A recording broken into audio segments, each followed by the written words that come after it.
আচ্ছা, সে সূচক বিষয়টাতে আমরা আসি যে হচ্ছে আমাদের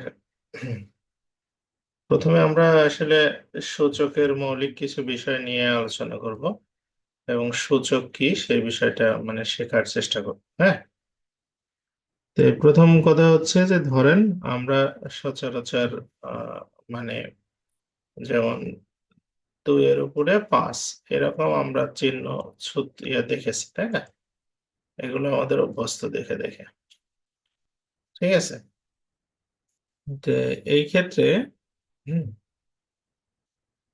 আহ, এইটাকে আমরা ধরেন নর্মালি হচ্ছে যেটা ইন জেনারেলি লেখা হচ্ছে এইভাবে: এ এর উপরে এন, মানে এর মান 1 2 3 4 5 এরকম যাই হোক, আর এন এর মান একটা থাকবে।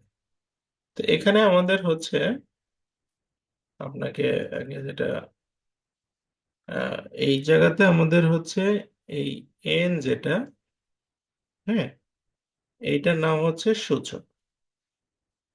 এইটার নাম হচ্ছে আমাদের সূচক, বা এটার আরেকটা নাম আছে, সেটা হচ্ছে ঘাত, ঘাত ঘাত। হ্যাঁ, আর এখানে আপনার আরেকটা যেটা নিচে আছে এইটা, এটার নাম হচ্ছে আমাদের ভিত্তি। ঠিক আছে, ভিত্তি ইংলিশে বলে হচ্ছে বেস। ওকে, বুঝতে পারছেন তো বিষয়টা কি? মানে আমাদের এখানে যখন আমরা এভাবে লিখবো তার মানে এখানে আমরা দুইকে বলতে পারি এটা হচ্ছে বেস বা হচ্ছে ভিত্তি, আর এইটাকে বলতে পারি আমরা ঘাত বা সূচক। ঠিক আছে, আচ্ছা, তো এখন এইটা আপনার এখানে ভালো করে বোঝার চেষ্টা করেন। আমাদের এই যে বেস যেটা, মানে এ যেটা, এই বেসটা হবে হচ্ছে আপনার আহ, বাস্তব সংখ্যা। এটা হবে হচ্ছে বাস্তব সংখ্যা। এইটা আপনাকে বুঝতে হবে। আমরা যখন সূচকের হিসাব নিকাশ করব তখন এটা হবে হচ্ছে একটা বাস্তব সংখ্যা। তো বাস্তব সংখ্যা কোনগুলো, এটা আমাদেরকে জানতে হবে যে বাস্তব সংখ্যা কোনগুলো আসে।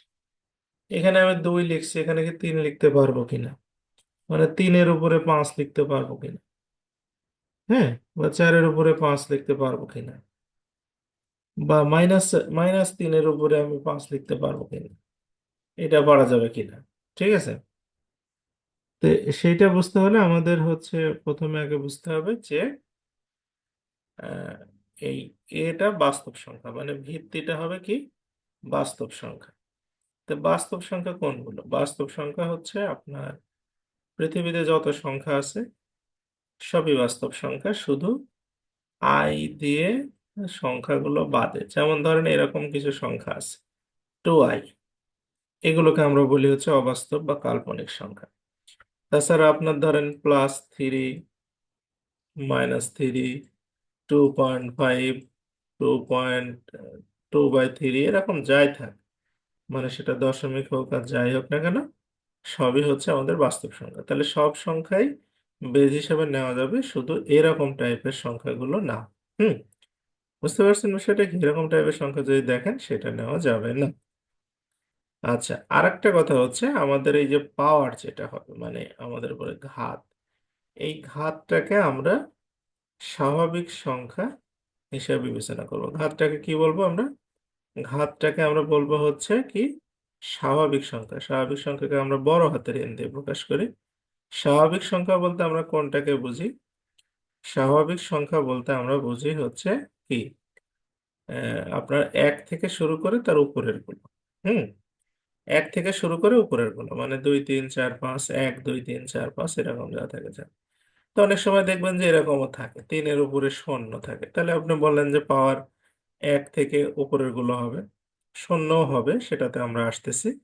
বিষয়টা কি? তাহলে আপাতত আমরা বুঝলাম এরকম যখন একটা থাকবে তখন নিচেরটা ভিত্তি, উপরেরটা হচ্ছে ঘাত। ভিত্তিটা হবে বাস্তব সংখ্যা, টু আই যুক্ত কোনো শব্দ হবে এখানে, মানে কি সংখ্যা হবে না। এবং পাওয়ারটা হবে হচ্ছে আপনার আপাতত স্বাভাবিক সংখ্যা, মানে 1-এর উপর থেকে। তাহলে আমরা এটাকে বলবো হচ্ছে কি সূচকের একদম ফাউন্ডেশন। এরপরে আমরা আসি এই সূচকের আমরা কয়েকটা সূত্র শিখব। তো প্রথম 1 নম্বর যেটা সূত্র সেটা হচ্ছে যদি এ পাওয়ার এম গুণন এ পাওয়ার এন হয়, এখানে লক্ষ্য করে দেখেন যে বেস দুইটা কিন্তু সমান। হ্যাঁ, মানে এখানেও এখানেও যদি বেস দুইটা সমান হয় তাহলে পাওয়ার দুইটা কি হবে, যোগ হয়ে যাবে। হ্যাঁ, পাওয়ার দুইটা যোগ হয়ে যাবে, মানে আপনাকে যদি বলা হয় যে 5 পাওয়ার 2 গুণন 5 পাওয়ার 4, তাহলে আপনি এটাকে লিখতে পারবেন 5 পাওয়ার 6, মানে একই কথা। হুম, অর্থাৎ যদি আমরা পাওয়ার দুইটা বেস দুইটা সমান হয় তাহলে পাওয়ার দুইটা কি হবে, যোগ হয়ে যাবে। আর যদি মাঝখানে গুণ চিহ্ন থাকে, কিন্তু যদি তা না থেকে মাঝখানে যদি ভাগ চিহ্ন থাকে এরকম, তখন আমরা পাওয়ার দুইটা কি করব, বিয়োগ করে দেব। পাওয়ার দুইটা আমরা বিয়োগ করে দেব। এরপরে আমরা 3 নম্বর সূত্রে আসি। 3 নম্বর সূত্রটা হচ্ছে আপনি যখন ধরেন এ আর নিচে হচ্ছে আপনি লিখলেন হচ্ছে বি, দুইটার উপরে একটা পাওয়ার আছে, তাহলে এটা হচ্ছে এ এর উপরেও বসাতে পারবেন, বি এর উপরেও বসাতে পারবেন। মানে উদাহরণস্বরূপ বলা যায় যে উপরে 5, নিচে উপরে 3, নিচে ধরেন 5, এর উপরে পাওয়ার আছে 2, তার মানে এই দুইটা 3-এর উপরেও আছে, 5-এর উপরেও আছে। ঠিক আছে, দুইটার উপরেও আছে। আচ্ছা, আর একটা বিষয় এখানে গুরুত্বপূর্ণ আছে, সেটা হচ্ছে যে এর উপরে একটা এম দিলেন, আর একটা এন দিলেন, আর একটা ধরেন এখানে আপনার এক্স দিলেন, এরকম পাওয়ার হতেই থাকলো উপরের দিকে। তাহলে আমরা কি করব, তাহলে আমরা নিচেরটাকে ঠিক রেখে উপরের গুলো সব গুণ করে দিলেই হবে। বুঝতে পারছেন বিষয়টা কি? কারণ আমরা যদি বলা হয় 2-এর উপরে 3, 2, 6, 8 এরকম থাকলো, সবগুলো 4টা থাকলো, তাহলে আপনি এটাকে 3 দোকানে 6, 6, 6, 36, 8 36-এ যা হয় গুণ করে দিলেই হয়ে যাবে। বুঝতে পারছেন, মানে উপরে যতগুলো পাওয়ার থাকে আমরা সবগুলোকে একসাথে গুণ করে দিতে পারি। ক্লিয়ার? আর আরেকটা বিষয় আমরা দেখলাম কি, যে এর উপরে যদি পাওয়া এইটা যদি এম আর এইটা যদি হচ্ছে এন হয়, ঠিক আছে, তাহলে এটা হবে কি এ পাওয়ার এম মাইনাস এন, তাই না? এখন যদি আপনার এখানে আমরা এক কাজ করি, যে এখানে এই এনটাকেও আমরা এম বানাই দিলাম। হ্যাঁ, তাহলে এই এনটাও কি হবে, এম হয়ে যাবে। তখন এইটা আর এটা কি হবে, কাটা যাবে, তখন হবে এখানে 1। তার মানে এটা হচ্ছে 1, আর এখানে এম এম কেটে গেলে এটা এটা কেটে গেলে কি হবে, উপরে হবে 0। তার মানে আমরা বলতে পারি যদি কোনো কিছুর উপর 0 হয় তাহলে সেটা হবে হচ্ছে 1। ঠিক আছে, বুঝতে পারছেন বিষয়টা কি? হ্যাঁ, আচ্ছা। আর এইটা একটা বিষয়। আর একটা বিষয় হচ্ছে ধরেন এরকম হলো যে আপনার মানে একটা সহজ ভাবে একটা বোঝানোর চেষ্টা করি, দেখেন যে আমরা 3-এর উপরে যদি 3 দেই তাহলে কত হয়, এটা হয় 27 নাকি, 27। 3-এর উপরে যদি 2 দিই তাহলে এটা কত হয়, 9। 3-এর উপরে যদি 1 দিই তাহলে এটা কত হয়, 3। 3-এর উপরে যদি শূন্য দিই তাহলে এটা কত হয়, 1। হ্যাঁ, আচ্ছা, এবার 3-এর উপরে যদি এই শূন্যর পরে কি হবে, -1 দিই, তাহলে কত হবে, তাহলে কত হবে? আচ্ছা, এখানে একটা জিনিস বোঝা যাচ্ছে, দেখেন প্যাটার্নটা বোঝা যাচ্ছে, যে এই যে 27 এখানে ছিল না, এই 27-কে 3 দিয়ে ভাগ করে হয়েছে 9, এই 9-কে আবার 3 দিয়ে ভাগ করে হয়েছে 3, আবার এখানে আপনার এই 3-কে 3 দিয়ে ভাগ করে হয়েছে 1, তাহলে এবার 1-কে 3 দিয়ে ভাগ হয়ে যাবে নাকি? হ্যাঁ, বুঝতে পারছেন কথাটা কি? আচ্ছা, আবার যদি এটার পরে 2 দিই তার মানে হচ্ছে এইটাকে আবার 3 দিয়ে ভাগ হয়ে যাবে, তাহলে 1/9 হবে। আবার যদি এটার পর আমরা 3 দিই তাহলে কত হবে, 1/27 হবে। তো এইটা সহজ কথাটা হচ্ছে যে আপনার যদি কোনো সংখ্যার উপরে আপনার মাইনাস থাকে, ধরেন এটা -5 থাকলো, তো এই মাইনাসটা আপনি তুলে দেওয়ার সময় কিভাবে লিখবেন, উপরে লিখবেন 1 আর নিচে লিখবেন ওই সংখ্যাটা, কিন্তু মাইনাস থাকবে না। ঠিক আছে, মানে ব্যাপারটা এরকম দাঁড়াচ্ছে যে a-n = উপরে 1 লিখে নিচে ওইটা লিখবেন, বাট মাইনাসটা আর থাকবে না। ওকে, এই, আচ্ছা, বুঝতে পারছেন বিষয়টা কি? হ্যাঁ, আচ্ছা। আর আরেকটা বিষয় হচ্ছে এখানে, এগুলো না বুঝলে কিন্তু পরে আর হবে না, বুঝতে পারছেন, এখন ভালো করে ক্লিয়ার করে নিতে হবে আপনাকে। এরপরে আপনার ধরেন আমরা এই পাশে আছে ধরেন এর উপরে এম, হ্যাঁ, আর এই পাশে আছে বি। এখন আপনি চাচ্ছেন যে পাওয়ারটাকে ডান পাশে নিয়ে যাব, যেতে পারেন, আপনার স্বাধীনতা আছে, সেই ক্ষেত্রে আপনাকে কি করতে হবে, এটাকে উল্টায় দিতে হবে, মানে 1/m করে দিতে হবে। বুঝতে পারছেন সেটা কি? হ্যাঁ, সাইড চেঞ্জ করলে এটা উল্টায় যাবে। যদি ধরেন এরকম থাকলো, আপনার ধরেন এখানে থাকলো a⁻m/n, আর এই পাশে থাকলো b। এখন আপনি চাচ্ছেন এটাকে ডান পাশে নিয়ে যাব, তাহলে কি করবেন, উপরে গিয়ে এনটাকে উপরে দেবেন আর এমটাকে নিচে দেবেন, হয়ে গেল খুশি মতো। হ্যাঁ, তো এইগুলো হচ্ছে আমাদের একদমই মৌলিক বিষয়। আমাদের এইগুলো এখন আলোচনা থেকে আমরা আস্তে আস্তে মানে ইয়েতে চলে যাব, প্র্যাকটিক্যালি চলে যাব। তা প্রথম যে প্রশ্নটা আছে, বলছে যে 1 - 1/1/p, তারপরে -1, তারপরে আবার /1/p, তারপরে হচ্ছে -1, তারপরে তাহলে প্রথমে আমরা হচ্ছে এটাকে কি করতে পারি, থার্ড ব্র্যাকেটটা এখানে লিখলাম, এটা লিখলাম 1 - এখানে p, যদি আমরা কমন লসাগু করি তাহলে এটা হবে কি, p-1, এটা সেকেন্ড ব্র্যাকেট ক্লোজ, এর উপরে একটা -1, হ্যাঁ, তারপরে ভাগ চিহ্ন, তারপরে আবার যদি আমরা p লসাগু করি তাহলে এটা হচ্ছে p-1, তারপরে এখানে হচ্ছে একটা আমাদের চিহ্ন, তারপরে হচ্ছে এইটা।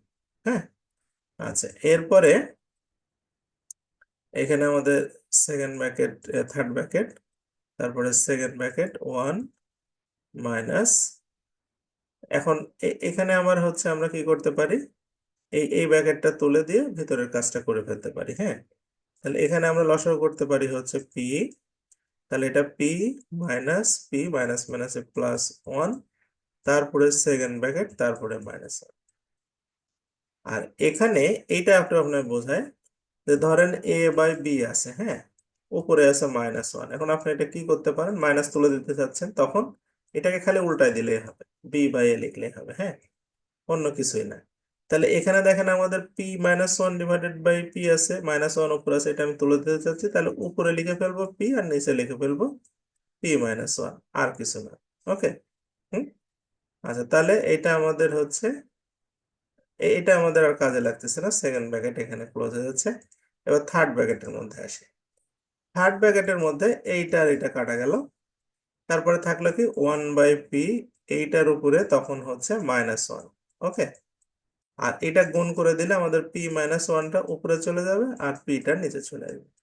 ঠিক আছে, এরপরে এই পিটা আবার উপরে চলে যাবে, মানে মাইনাসটা তুলে দিলে, আর এখানে p-1/p হবে, এই পি আর এই পি কেটে যাবে, তাহলে p-1 আমাদের আলটিমেটলি থেকে যাবে। ঠিক আছে, এই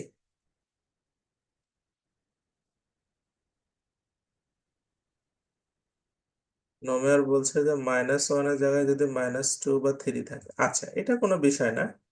আপনি একটা খেয়াল করেন, ধরেন এখানে থাকলো a/b, এটার উপরে থাকলো -2, এরকম। এখন আপনি মাইনাস তুলে দিতে চাচ্ছেন, এটা আপনার ইচ্ছা হচ্ছে, তাহলে আপনি কি করবেন, মাইনাস তুলে দেওয়ার নিয়ম হচ্ছে উপরে 1 লিখবেন, নাকি উপরে 1 লিখবেন,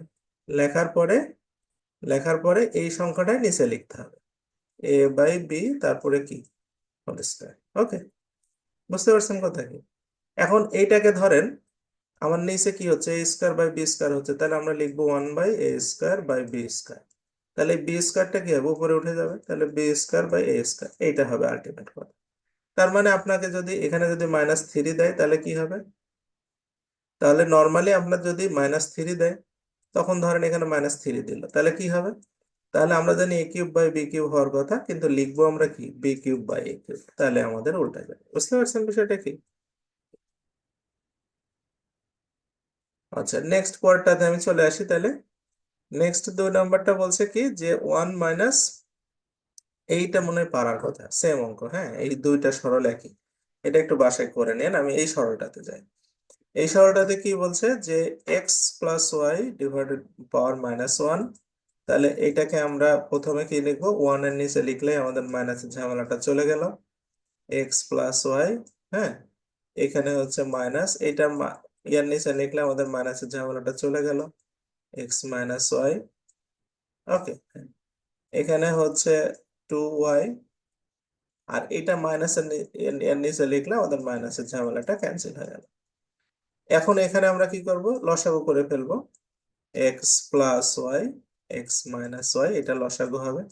তাহলে প্রথমে এক্স মাইনাস ওয়াই থাকবে, মাইনাস দিলে এক্স মাইনাস ওয়াই আবার হবে, কারণ মাইনাস মাইনাস হয়ে যাবে। এইটা উপরে লিখলে x square minus y square divided by 2y।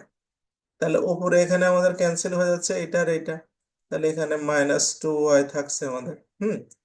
আর নিচে x square a square minus b স্কোয়ারের ফর্মুলা লিখলে x square minus y square divided by 2y। এরপরে আমরা হচ্ছে এইটার এইটার এইটার এইটা কেটে দেবো, তাহলে আমাদের -1 থাকে হচ্ছে উত্তর। হ্যাঁ, ঠিক আছে।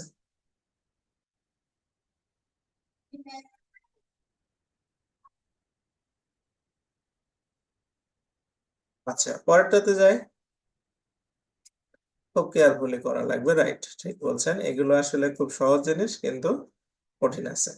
হ্যাঁ, ইজি কাজে বিজি থাকে মানুষ, এরকম কিছু কঠিন আছে, ঠিক আছে। আচ্ছা, এরপরে আমাদের এখানে 2x পর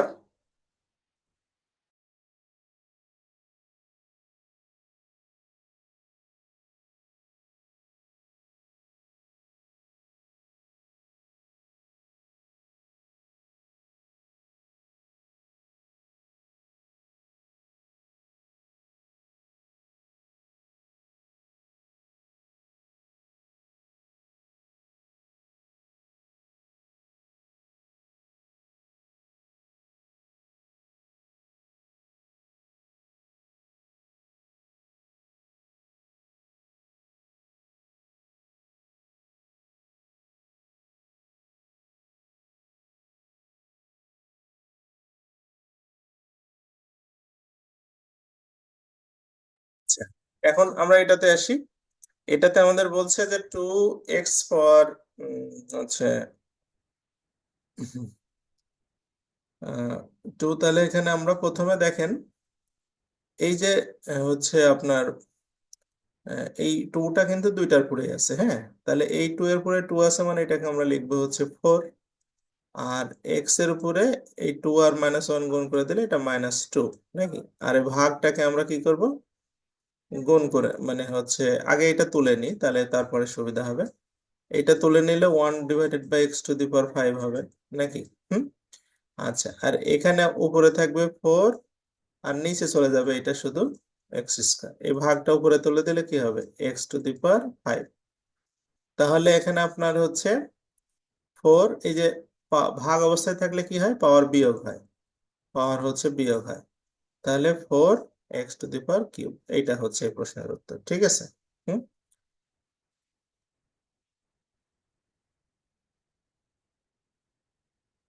আচ্ছা, এরপরটাতে আসি। এটা বহুল আলোচিত প্রশ্ন, বহুল পরীক্ষাতে আসে, প্রচুর পরীক্ষাতে এটা আসে। তো এইটা এই যে হচ্ছে নোমের তখন যে প্রশ্ন বললো সেটার আলোকে এটাকে সমাধান করা যায়। তো 125কে আমরা আগে প্রথমে লিখবো হচ্ছে 5 পাওয়ার কিউব, আর এটাকে লিখবো হচ্ছে আমরা 3 পাওয়ার কিউব, ঠিক আছে, 27কে। তারপরে এটা -2/3 এভাবে লিখবো। হুম। এখন আমরা মাইনাসটা পরে তুলি একটু।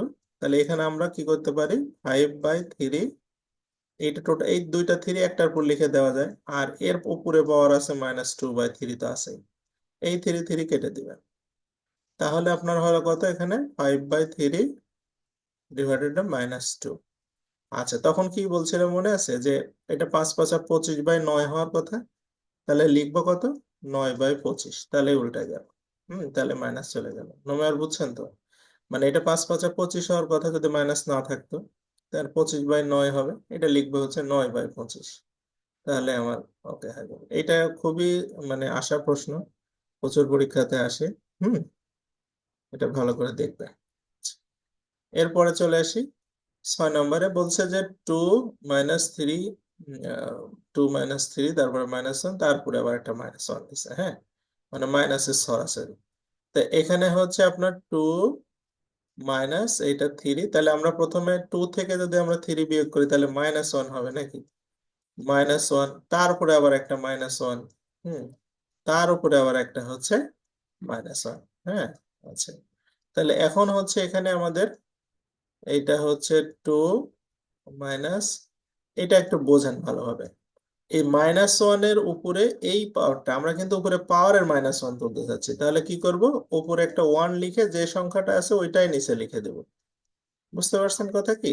হ্যাঁ, মানে এই পাওয়ারের মাইনাস উঠে যাবে, এই বেজের মাইনাস না, কিন্তু পাওয়ারের মাইনাস উঠে যাবে মানে 1 বাই বেসটা ওখানে লিখে দেবো, লিখে দিয়ে এইটা উপরে আমরা চলে গেল। ওকে, এবার দেখেন এই মাইনাস আর এই মাইনাস মানে প্লাস হয়ে যাবে। হ্যাঁ, এই যে নিচের মাইনাস আর এই মাইনাস মিলে, অর্থাৎ 2 + 1 ভাগ করলে ওইটাই হবে -1। তাহলে এটা হচ্ছে 5 পাওয়ার -1, অর্থাৎ এটাকে আমরা সহজ ভাষায় লিখতে পারি 1/5। হ্যাঁ,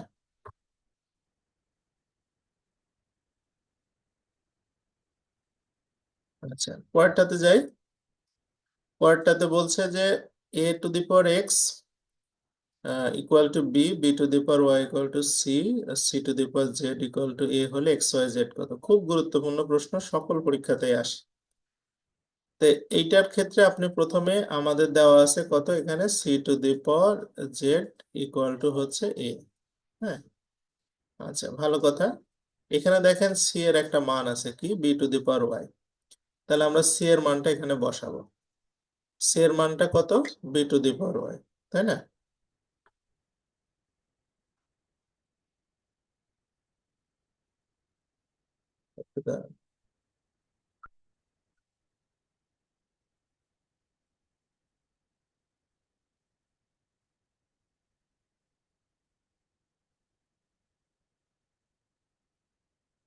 আচ্ছা, তাহলে এখানে আপনার হচ্ছে সি এর একটা মান দেওয়া আছে কত, b⁴y, তাহলে সি এর মানটা বসালাম। হ্যাঁ, সি এর মানটা বসালাম, আর জেড এর জায়গায় তো জেড থাকলোই, সমান সমান এই। এবার আবার দেখেন এখানে বি এর একটা মান আছে a⁴x, সেটা বসাবো। তাহলে a⁴x আর উপরে হচ্ছে ওয়াই আর জেড থেকে আছে আগে থেকে, সমান সমান হচ্ছে a। তাহলে আমরা এখানে বলতে পারি এ পাওয়ার হচ্ছে এক্স ওয়াই আর জেড, আর এখানে a এর উপরে কত আছে, 1। তাহলে আমরা সহজ কথায় বলতে পারি এক্স ওয়াই জেড, এ নিচের দুইটা বেজ উঠে গেলে এক্স ওয়াই জেড এর মানটা হচ্ছে 1। এই সবাই বুঝতে পারছেন? এটা কিন্তু আসে পরীক্ষায়, খুব রিপিট প্রশ্ন এটা। হ্যাঁ, আমার মনে হয় কোনো সমস্যা এগুলো হবে না। আপনারা অনেকটা আমার টোনের সাথে অ্যাডজাস্ট হয়ে গেছে, যারা এখন পর্যন্ত আছেন তারা আমার টোনের সাথে মোটামুটি মনে হয় অ্যাডজাস্ট হয়ে গেছে। প্রথম দিকে অনেকে এগুলো সহ্য করতে পারে না, নিতে পারে না। পরে যখন সময়ের সাথে সাথে দেখবেন যে অনেক কিছু ধারণার পরিবর্তন হওয়ার কারণে হয়ে যায় এগুলো আস্তে আস্তে। হুম, আচ্ছা এটাতে চলে আসি। এখানে বলছে যে প্রথমে আপনার এই রুটটা রেখে দিবেন। এখানে হচ্ছে এটা তুলে দিলে 1/x হবে, অর্থাৎ ওয়াইটা থাকবে উপরে আর এক্সটা চলে যাবে নিচে, গুণন এখানে আপনার হচ্ছে জেডটা থাকবে উপরে, ওয়াইটা চলে যাবে নিচে, গুণন এখানে আপনার হচ্ছে এক্সটা থাকবে উপরে আর জেডটা চলে যাবে নিচে। এখন এই সবগুলো যেহেতু গুণ অবস্থায় আছে, রুট সবগুলো একটা রুটের মধ্যে দিয়ে দেন। হ্যাঁ, তাহলে y/x গুণন হচ্ছে z/y আর হচ্ছে x/ কি জেড। তাহলে আমরা এগুলো এখন ক্যান্সেল আউট করে দেই, y জেড জেড এক্স আর এক্স। তাহলে এটা হবে √1, অর্থাৎ আমরা এটাকে বলতে পারি 1। ঠিক আছে? হ্যাঁ, আচ্ছা এরপরে 10 নম্বরে যাই। 10 নম্বরের এই টাইপের অঙ্কগুলো কিভাবে করবেন, প্রথমে আগে পাওয়ারটা গুণ করে দেবেন। মানে ব্যাপারটা এরকম, পাওয়ারটা হচ্ছে x - o x + y, তাহলে x² - y² লিখে ফেলবেন। আর এইটা হচ্ছে লিখে ফেলবেন y² - z²। আর এইটা লিখে ফেলবেন হচ্ছে z² - x²। এখন আপনার কাজ কি, এই এমটা এখানে থাকলো, তাহলে x² - y² পাওয়ার গুলা যোগ হবে, y² - z² আর প্লাস z² - x²। এই x², y², কাটা, তাহলে এম এর উপরে 0, দ্যাট মিন এটার উত্তর হবে হচ্ছে 1। হুম, ওকে, কোনো কিছুর উপর 0 থাকলে সেটা 1 হচ্ছে। হ্যাঁ, এর পরেরটাতে আসি। এইটা খুবই গুরুত্বপূর্ণ, এটা প্রচুর পরীক্ষায় আসে, খুব রিপিটেড একটা প্রশ্ন। এখানে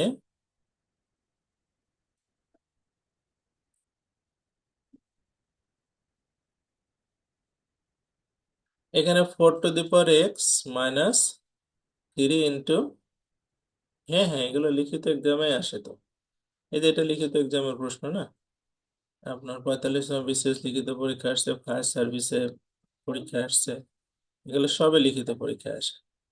আপনার লিখিত মানে কিছু কিছু চ্যাপ্টার আছে আপনার হচ্ছে লিখিত প্রিলি ওইভাবে দেখে না। মানে আপনার হচ্ছে এই লিখিতর প্রশ্ন লিখিততে আসে, আবার প্রিলির প্রশ্ন লিখিততে আসে। তো ওই জন্য আমাদের যেগুলো প্রিলি যেগুলো খুবই ইম্পর্টেন্ট সেগুলো লিখিততে পড়বো। হ্যাঁ, প্রিলির অনেক প্রশ্ন আছে যেগুলো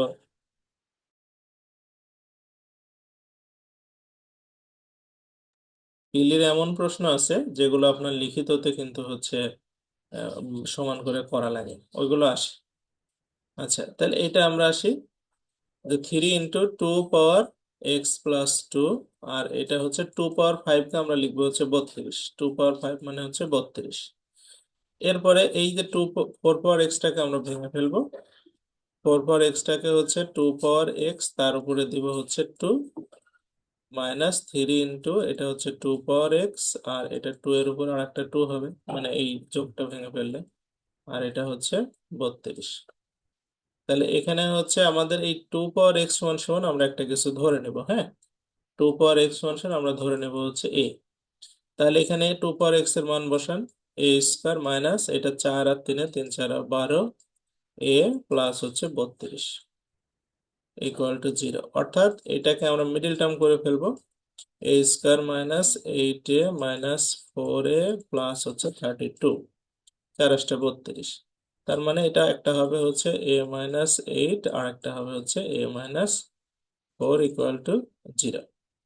অর্থাৎ আপনার এর মান হলো দুইটা, একটা হচ্ছে 8। তো এর মান যখন 8 হবে তখন এর মানটা বসাই দেই। 2 পাওয়ার x সমান সমান হচ্ছে 8, অর্থাৎ 2 পাওয়ার x সমান সমান হচ্ছে 2 পাওয়ার 3। তাহলে x এর মানটা হচ্ছে 3। আবার হচ্ছে এর মানটা যখন 4, তখন 2 পাওয়ার x সমান সমান 2 পাওয়ার স্কোয়ার, তার মানে x এর মানটা হচ্ছে 2। তাহলে দুইটা মান, একটা হচ্ছে 3 আর একটা হচ্ছে 2। এই, ঠিক আছে।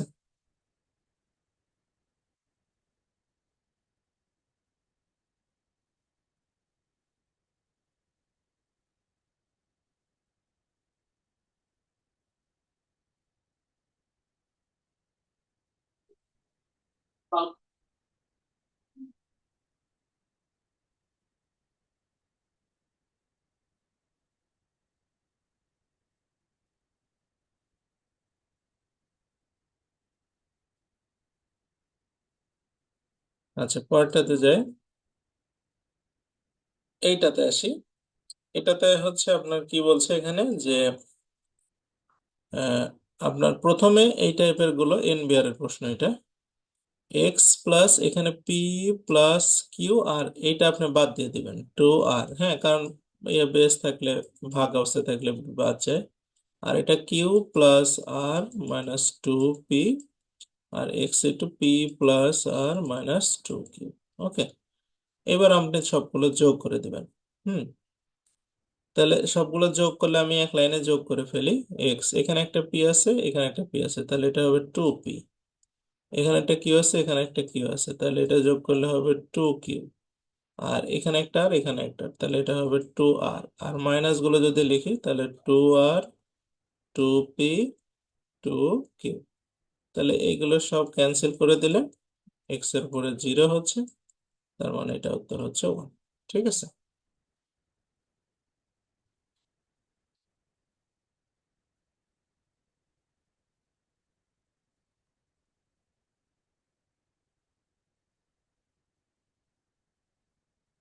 আমাকে একটা ছেলে ইয়ে থেকে, গাইবান্ধা থেকে ফোন দেয়, বুঝতে পারছেন?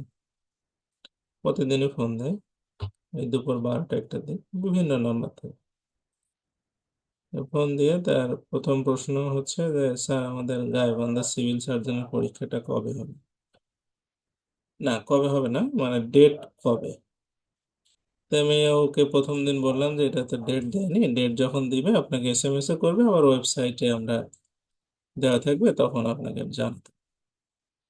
তারপরে সে পরের দিন আবার ফোন দিছে, তো পরের দিন আবার তাকে বললাম বিষয়টা। হ্যাঁ, তারপরে আবার একদিন পরে আবার ফোন দিলাম, আবার বললাম, মানে বিষয়টা হচ্ছে যে আমি ভাবছিলাম যে হয়তো সে বুঝতে পারেনি বা বিষয়টা কি, বা তাকে বোঝাই বললাম যে এগুলো তার আমরা ডেট দেয় না, আমরা তার পরীক্ষা মানে কন্ডাক্ট করি না, আমাদের তার আমরা তার অথরিটি না। হ্যাঁ, তাকে সুন্দর করে বুঝাই বললাম যে ডেট দিলে আমি জানতে পারলে আপনাকে জানাই বলো। তো যাই হোক, এই প্রায় মাস দুয়েক হচ্ছে প্রতিদিনই ফোন দিবে, তা এক নাম্বার থেকে না, বিভিন্ন নাম্বার থেকে, বুঝতে পারছেন? এক নাম্বার থেকে ফোন দেন, দিয়ে একই কথা। আজকেও ফোন দিছে সকালবেলা, দিয়ে এই সেম কথা। তো তাকে কি রিপ্লাই করা উচিত আমি আসলে এখনো বুঝতেছি না, বা তাকে আসলে মানে কিভাবে ডিল করা উচিত এটা আমার মাথায় এখনো আসেনি। হ্যাঁ, তো এইগুলো আসলে মানে কি বলবো বলেন দেখি, আমি আসলে নিজে মাঝে মাঝে হুম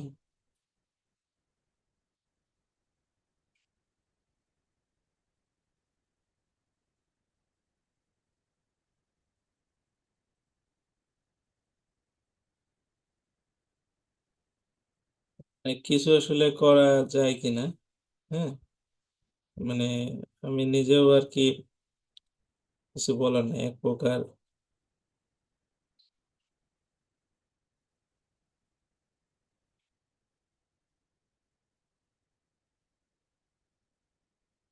ইন দ্য মিন টাইম ধরেন আমি মানে এইগুলোতে আমি এক প্রকার রোগী হয়ে গেছি, মানে আমি রোগী হয়ে গেছি, নমিয়ার তো কি বলছে আহ, মানে হাস্যকর একটা বিষয়। তো যাই হোক, তারপরে আমি তাকে কিছু বলি নাই, তারপরে আরেকটা ইন্টারেস্টিং গল্প আপনাদের শেয়ার করি, ভালো লাগে এগুলো।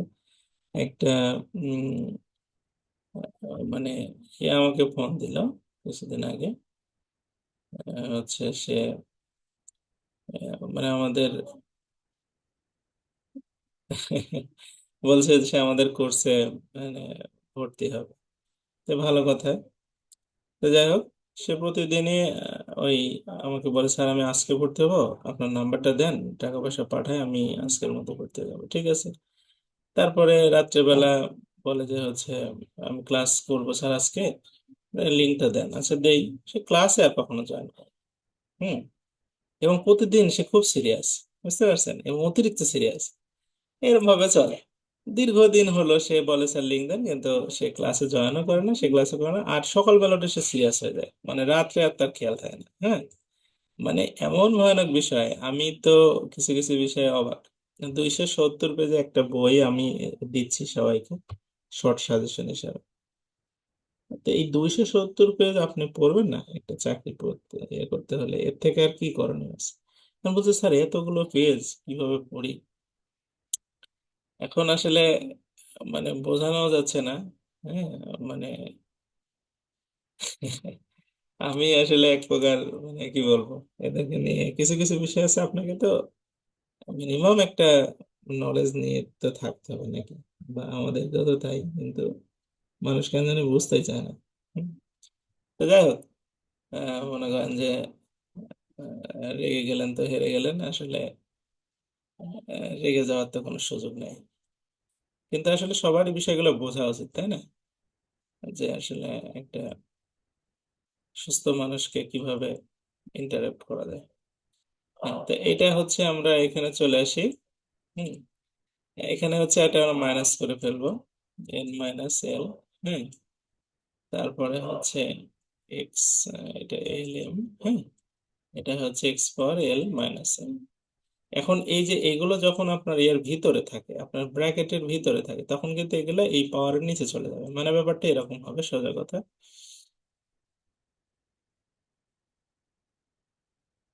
হ্যাঁ, নাইম একটা ফোন দিন তাহলে হবে, আমি ক্লাস শেষে এই যে এটার নিচে চলে যাবে, বুঝতে পারছেন?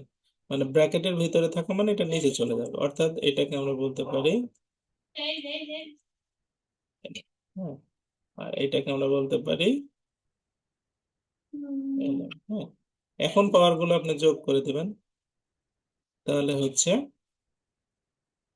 m - n, নিচে হচ্ছে mn, প্লাস হচ্ছে n - l, নিচে হচ্ছে কি nl, আর এখানে হচ্ছে আপনার প্লাস l - m, এটা হচ্ছে lm।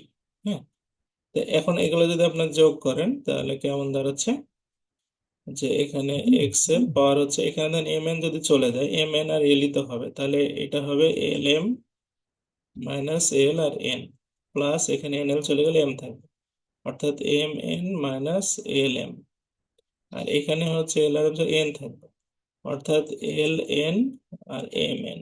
হ্যাঁ, তাহলে এগুলো ক্যান্সেল হয়ে জিরো হয়ে যাবে, তাহলে এটা সমান সমান ওয়ান।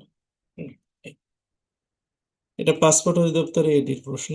আচ্ছা, এরপরে আমরা এটা সেম অঙ্ক, মানে প্রথমে মানে পাওয়ারটা বিয়োগ করে নিয়ে তারপরে গুণ করবেন, হয়ে যাবে। হ্যাঁ, এই টাইপের কিছু প্রশ্ন আছে যেগুলোতে আসে। এই টাইপের প্রশ্নগুলো আপনি একটা করলেই পারবেন। এটার প্রথম কাজ হচ্ছে যে পাওয়ার গুলোকে আহ, মানে আপনার ভেঙে নেওয়া। হুম, যেমন এখানে টু পাওয়ার এক্স আছে, তারপরে টু পাওয়ার ফোর আছে, মাইনাস এখানে ফোর ইন্টু এটা হচ্ছে টু পাওয়ার এক্স, আর এটা হচ্ছে টু পাওয়ার ওয়ান।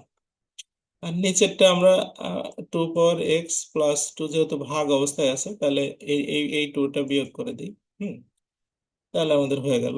ঠিক আছে। আচ্ছা, তাহলে এখানে হচ্ছে আমাদের প্রথমে উপরে আমাদের টু পাওয়ার এক্সটা কমন যাচ্ছে নাকি সবগুলোর মধ্যে, তাহলে এটা দুইয়ের উপরে চার দিলে হয় 16, আর মাইনাস এটা চার দোকানে হচ্ছে 8। হ্যাঁ, আর নিচে হচ্ছে আমাদের টু পাওয়ার এক্স প্লাস ওয়ান। হুম, আচ্ছা, তারে উপরেরটা কত দাঁড়াচ্ছে আমাদের টু পাওয়ার এক্স, আর এটা হচ্ছে 8 নাকি, আর নিচে হচ্ছে আপনার টু পাওয়ার এক্স আর টু পাওয়ার ওয়ান, তাহলে এটা কেটে যাবে, তাহলে 8/2, অর্থাৎ এটা উত্তর হবে 4। হ্যাঁ, এরা এগুলো ইজি অঙ্ক, এগুলো কোনো জটিল কোনো বিষয় নাই এখানে। আচ্ছা, এরপর একটাতে আসি, এই যে এইগুলো অঙ্ক করে নেবেন। হ্যাঁ, এইটাতে আমি আসি, এটা খুব রিপিটেড প্রশ্ন। এইটার ক্ষেত্রে আমাদের হচ্ছে প্রথমে এ বাই বি, উপরে আছে হচ্ছে x-3, এইটা দেখেন বি বাই এ আছে, তাহলে মনে আছে যদি মাইনাস থাকে তাহলে মাইনাস উঠে গেলে উল্টায় যায়, তাহলে আমরা একটা চালাকি করে এটাকে সামনে একটা মাইনাস লিখে দিতে পারি, তাহলে আবার উল্টায় যাবে নাকি।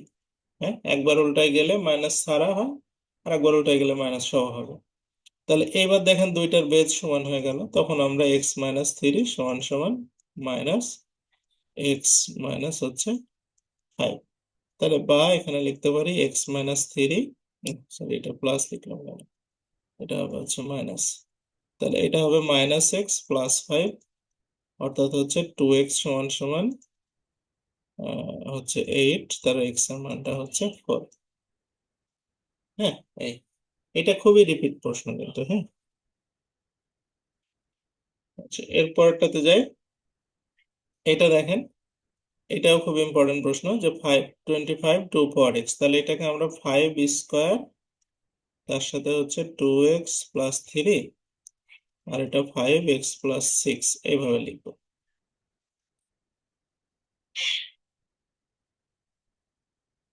x-5, না x-5 লিখলে তো আপনার জন্য সহজ, এবং তাছাড়া আপনি ওইটা ঘোরাবেন কিভাবে, ওটা বেশি ঝামেলা হয়ে যাবে। তাহলে এখানে হচ্ছে 5 পাওয়ার, এটা 4x+6, আর এটা হচ্ছে 5 পাওয়ার x+6। ঠিক আছে, তাহলে এখানে আপনার হচ্ছে উম, আহ,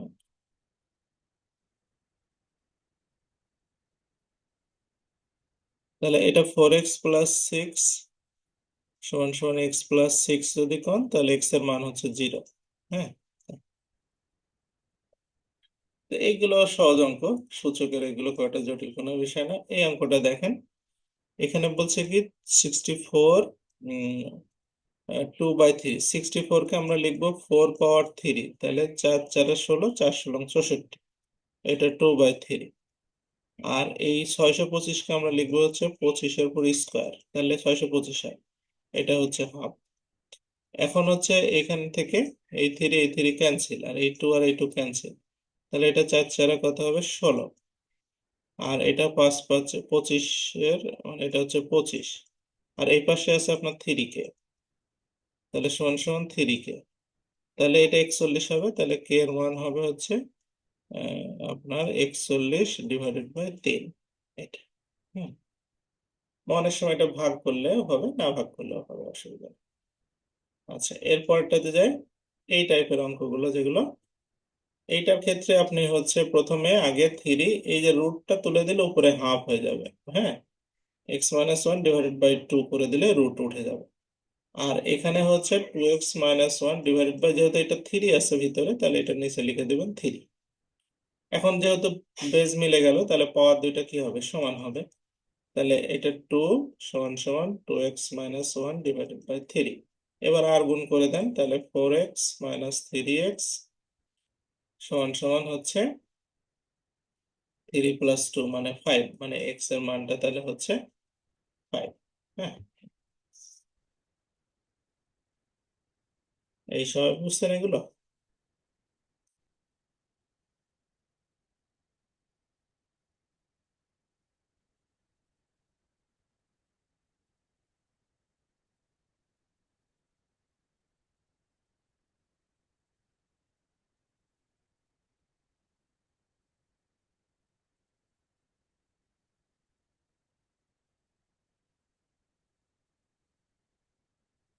আচ্ছা, নেক্সট পার্টটাতে যাই। এরপরে হচ্ছে আহ, এখানে দেখেন এটা বলছে যে 2 পাওয়ার x আর 2 পাওয়ার, মানে এটাকে আমরা ভাঙে নিলে হবে। 2 পাওয়ার x, এটা হচ্ছে 2 পাওয়ার 1, আর এটা হচ্ছে 2 পাওয়ার - x। ঠিক আছে, ইকুয়াল টু হচ্ছে থ্রি। তাহলে এখানে আমরা হচ্ছে কি করতে পারি, এটা 2 পাওয়ার x প্লাস এটা টু, এটা যাতে নিচে চলে যাবে, 2 পাওয়ার x ইকুয়াল টু থ্রি। এইগুলো অঙ্কের ক্ষেত্রে আপনার এই সূচক আসে তো, তখন 2 পাওয়ার x সমান সমান যদি আপনি এ ধরে নেন তাহলে সহজ। তাহলে ধরেন এ প্লাস এটা 2/a সমান সমান হচ্ছে থ্রি। তাহলে এখানে যদি আমি এ দিয়ে গুণ করি, তাহলে a² + 2 প্লাস হচ্ছে থ্রি এ, তাহলে a² - 3a plus 2 equal to হচ্ছে জিরো। তাহলে এটা মিডিল টার্ম করলে কি হবে, a² - 2a - a plus 2 equal to zero. তার মানে হচ্ছে এটা a - 2 একটা হবে, আর এটা হবে a - 1 একটা হবে, ইকুয়াল টু জিরো। তাহলে এর মান একটা হবে টু, এর মান একটা হবে হচ্ছে ওয়ান। এ বলতে আমরা বোঝাচ্ছিলাম 2 পাওয়ার x সমান সমান 2 পাওয়ার 1, তাহলে x এর মান একটা হচ্ছে ওয়ান। আর এই পাশে যদি আপনি দেখেন, তাহলে এর মান বসাচ্ছে 2 পাওয়ার x সমান সমান ওয়ান, তাহলে 2 পাওয়ার x সমান সমান 2 পাওয়ার 0, যে কোনো কিছু জিরো দিলে ওয়ান হয়, তাহলে x এর মানটা হচ্ছে জিরো। তাহলে একটার মান জিরো, একটার মান হচ্ছে ওয়ান। হ্যাঁ, x এর দুইটা মান।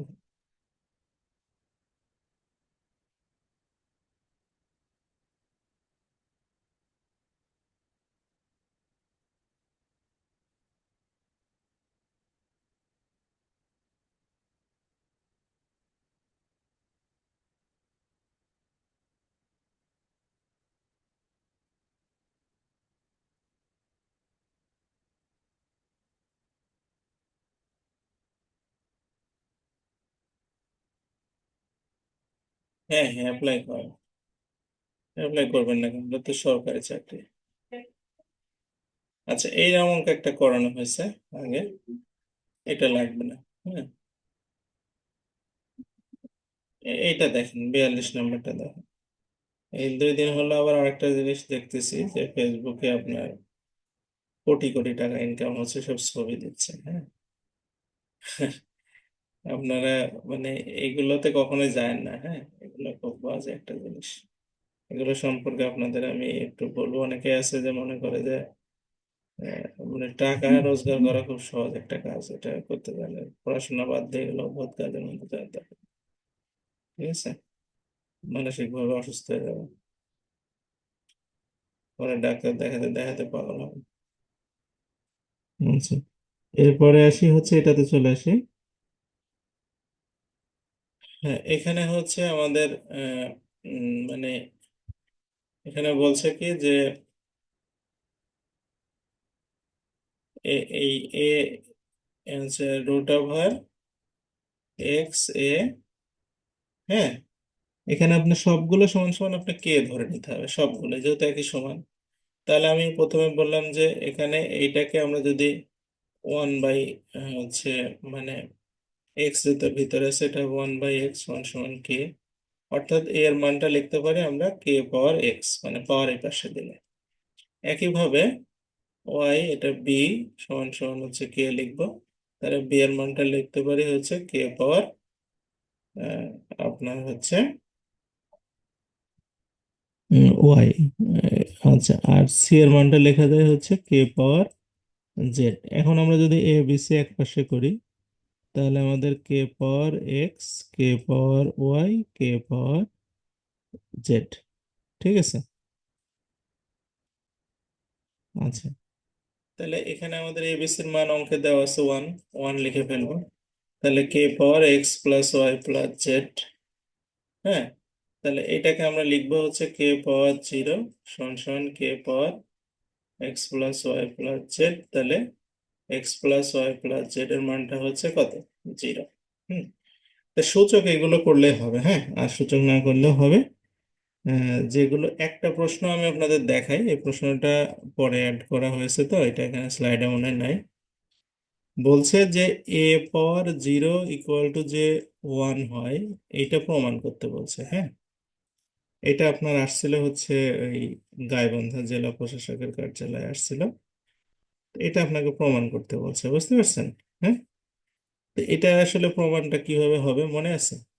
আমি আপনাদের প্রথমে করে দেখালাম যে A power M divided by A power N equal to হচ্ছে কত হবে? A power M minus N. এখন আমি ধরি, এটা ধরি যে এম আর এন সমান সমান, এম আর এন সমান সমান। তাহলে কি লিখবো আমরা? A power M divided by A power M, আর এটা A power M minus M.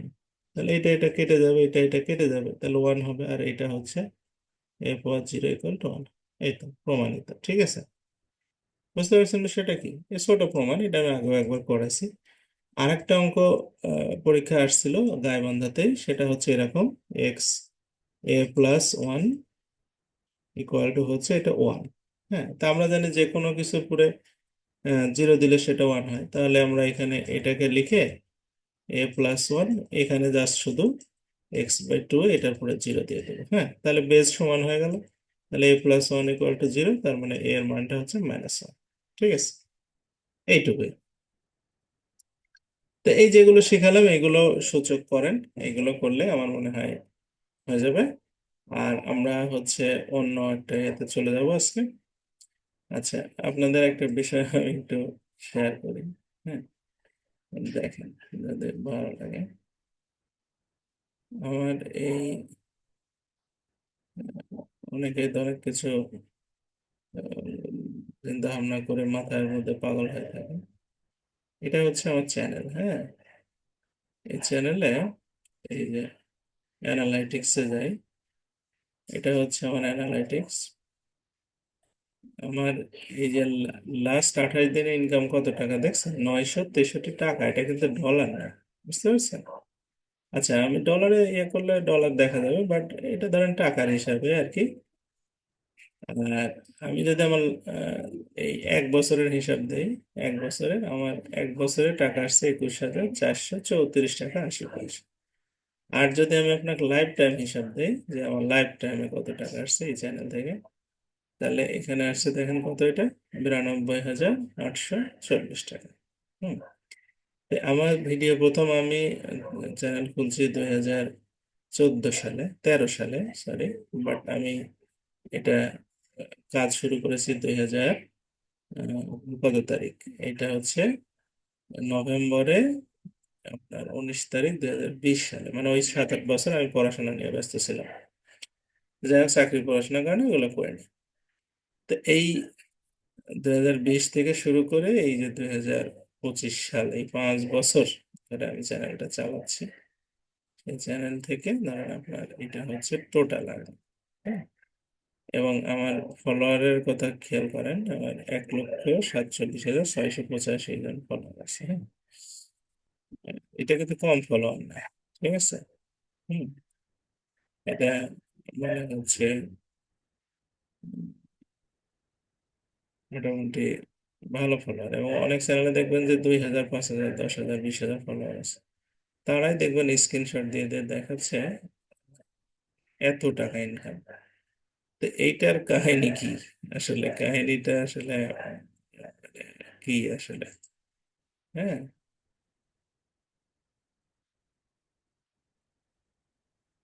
হ্যাঁ, সিলভার প্লে বাটন নিছি। এটার কাহিনীটা কি আসলে? কাহিনীটা আপনার মানে এখানে তো কোনো না কোনো একটা বিষয় আছে, তাই না? তারা যে এটা করতেছে, এখানে আসি এবার। এখানে এসে দেখেন আমাদের এটা সিলেক্ট করা আছে বাংলাদেশি টাকা। এখন এখানে অনেকগুলো অপশন আছে, হ্যাঁ। আপনার ধরেন এই যে জামাইকান ডলার, জর্ডানিয়ান দিনার, হ্যাঁ। তারপরে ধরেন আপনার আরো অনেক আছে না? এই যে অনেক কিছু আছে, যে কোনো একটা ধরেন আপনি সিলেক্ট করে দিলেন। ধরেন মায়ানমার একটা যদি আমরা সিলেক্ট করে দিই, হ্যাঁ, তাহলে কত টাকা হবে আমার ওই টাকাটা? চিন্তা করেন এবার।